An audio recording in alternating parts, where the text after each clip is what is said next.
عبد القادر جیلانی کا ایک دھوبی تھا جو ان کا کپڑا دھوتا تھا.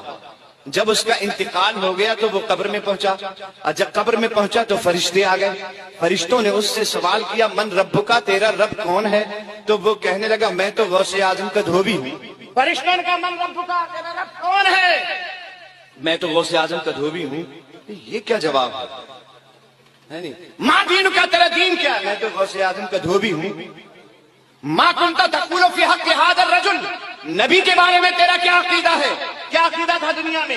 میں تو غوث اعظم کا دھوبی ہوں. کہ جب اس سے سوال قبر میں ہو رہے تھے تو عبد القادر جیلانی اس کی قبر میں پہنچ جاتے ہیں. اللہ اکبر. اب تو کہہ دو سبحان اللہ. اس کی قبر میں پہنچ جاتے ہیں. ہاں. اور اس کے بعد فرشتوں سے کہتے ہیں میرے مرید کو کیوں پریشان کر رہے ہو؟ مجھ سے پوچھو، کیا پوچھنا چاہتے ہو مجھ سے پوچھو. فرشتے